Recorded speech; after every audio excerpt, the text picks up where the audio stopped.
If you are experiencing foundation issues, get a free estimate from Ox Foundations.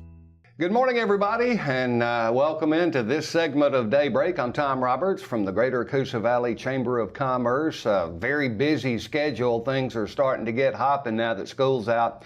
One big thing that I would be remiss in leaving out, I'll go ahead and tell you, David Merlin is going to be appearing with his, I guess you could call illusionist, magic, and other leisure domain things. They're going to be this Friday at the 7th at 4 p.m. at the Limbaugh Community Center. It started as part of the summer day camp, but the public is invited. There is a $5 charge for those coming in from the outside for any age, but it's quite a show. I have to mention that because the lady who arranged it is related to one of my guests this morning, and she'd skinned him first and me second right after that. But I'd like to welcome a couple of gentlemen from Company F, the 31st Alabama Infantry. It's Major Garry Lee and Lieutenant Colonel Pete Smith. And you guys have shown up at our Grits Festival and put on an encampment, and there was a lot of fun stuff to see, but you're going to take it to a whole nother level coming up in a couple of weekends. You want to tell us a little bit about the skirmish and how this came to be? Yes, we decided we wanted to do something local in southern Talladega County to, acknowledge that this area is rich in history. So we started looking at the history books and decided that a skirmish at the Cowmugga Grist Mill would be the perfect place, because that mill was, they started construction in 1860 and finished in 1864. Well, in 1864, a Union cavalry general named Rousseau brought his cavalry force on a raid, and they went through Talladega and burned some warehouses and destroyed some other grist mills along that creek. Well, they kept on trying to find Cowmugga Grist Mill, but they never could find it and just headed on further south. So we decided to try to recreate that. What if the Union forces did stumble upon Cowmugga Grist Mill? So the battle at the skirmish at the grist mill was born. And you guys pay a lot of attention to the actual history. You may take a few liberties like this, that what if with the Cowmugga Grist Mill, but since it's still standing, we know it's still going to be there when this skirmish at the grist mill is over. Yes, it is. So we've got a hint as to how this is going to come out. But on the 15th and the 16th, that Saturday and Sunday, you guys are going to be setting up your encampments and opening up at 9 o'clock each one of those 2 days. And the public is invited to come on out and check out the encampments from 9 o'clock until just before 2 o'clock, correct? That is right. What are some of the things that they can look forward to seeing as they come and check out the encampment? Well, just a way that the soldiers lived or would have lived in a permanent or semi-permanent camp. Also, we're going to probably have some weapons displays. The soldiers are going to be drilling, doing Hardy's tactics and drill manual. And we're going to have some, like I said, some weapons on display. And an example of some of those weapons, this is a Remington New Model Army 1858 44 caliber pistol.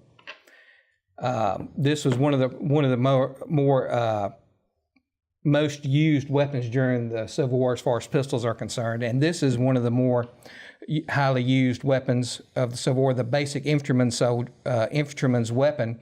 This is a 1853 British Enfield rifled musket, 58 caliber.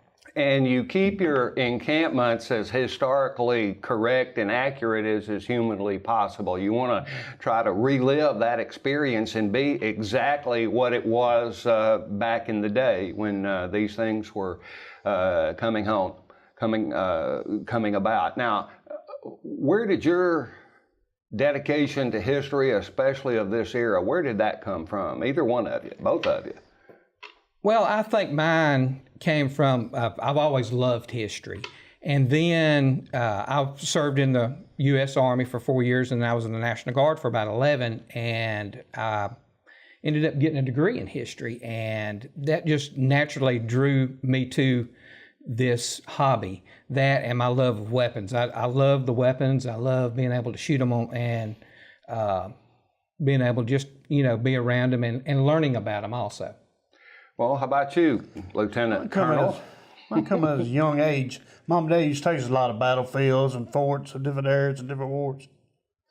Well, my father was a historian, a genealogist by hobby trade. It was something that was important to him, so I found a love of history, and this particular era came to be important to me because my dad took me to a lot of the cemeteries, and there was a lot of action around our area, and soldiers from both sides were buried in this area. My family heritage, most of the maternal side, my mother's side, were all native to this general region, mostly down around Titus. At the time it was in Coosa County, now it's in Elmore. But my father's family, well, they were Reconstructionists, I guess you'd say.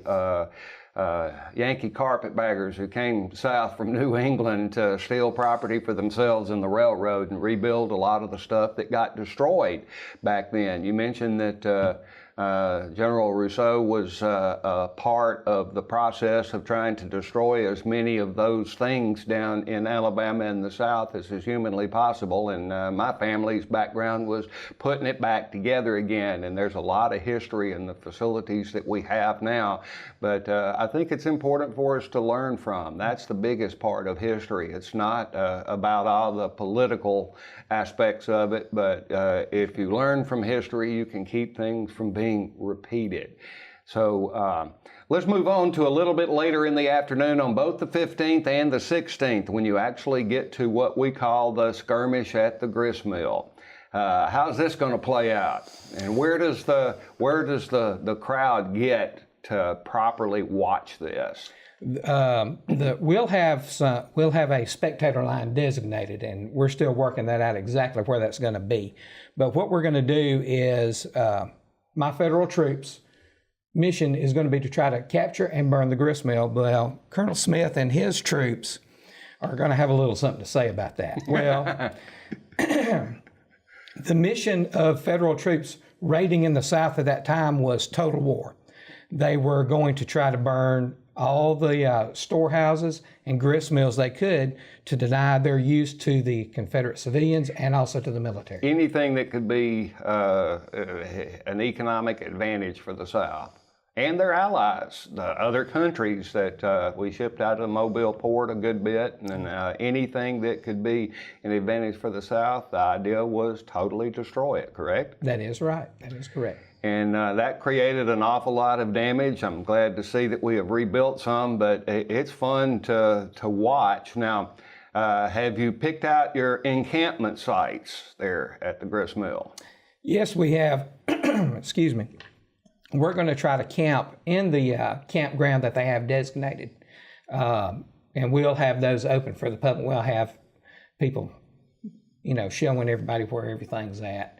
But we're hoping to have the camps open, and people can come in there. We open at 9, so we ask everybody to come on out and see us and walk through the camps, and please ask questions. We love talking about history, and we love talking about the Civil War.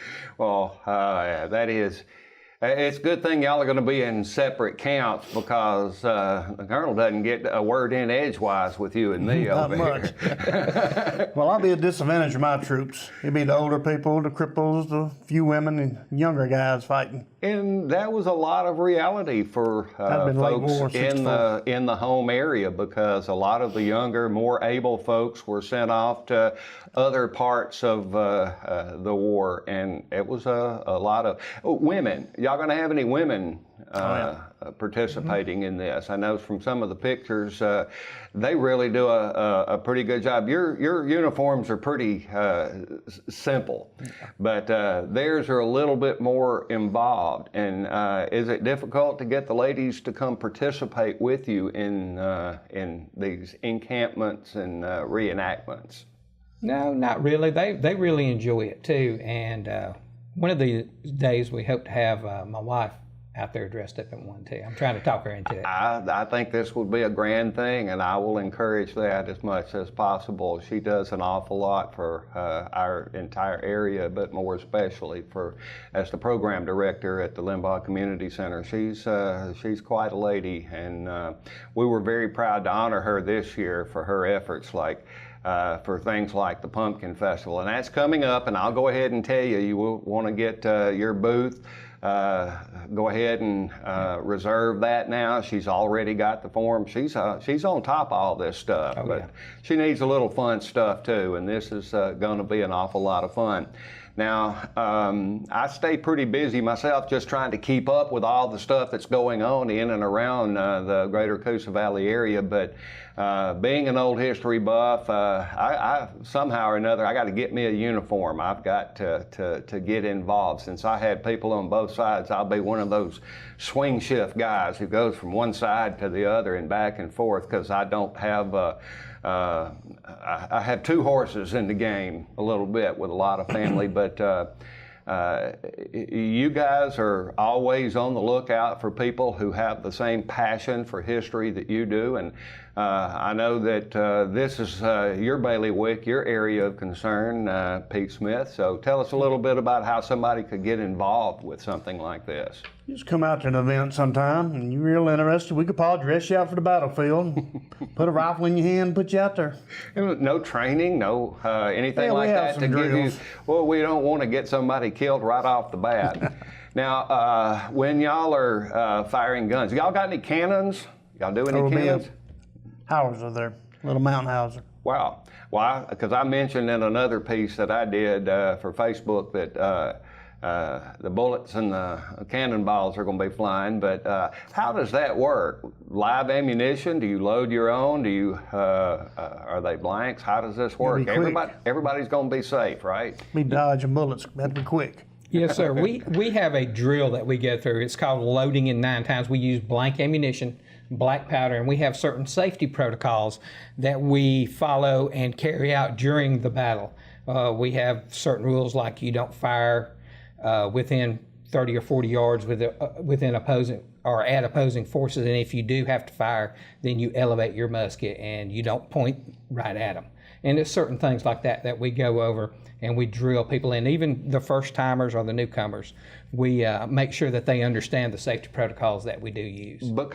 Just because they are designated as blanks doesn't mean that they're not dangerous. They have to have some sort of compression in there, and that's a wad of something that holds the powder in before it is fired.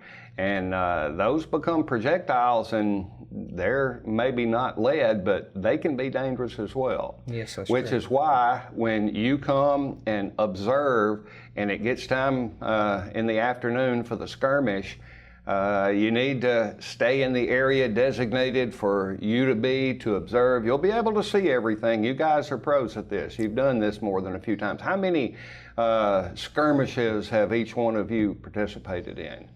I've been at about 13 years.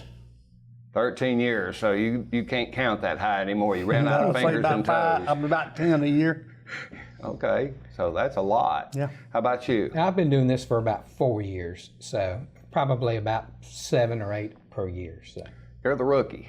So Yes, sir. this will be somewhere around the 30th range for you. But if they're going to go to all this trouble, get all dressed up and do all these things for your entertainment and your education, you need to come on out and support this. Grab a family member, a friend, a neighbor, another church member, somebody, and come on out to Cuyamoga Gristmill. And this is going to be on Saturday and Sunday, June 15th and 16th, 9 a.m. The camp's open. You can come in and observe the camps.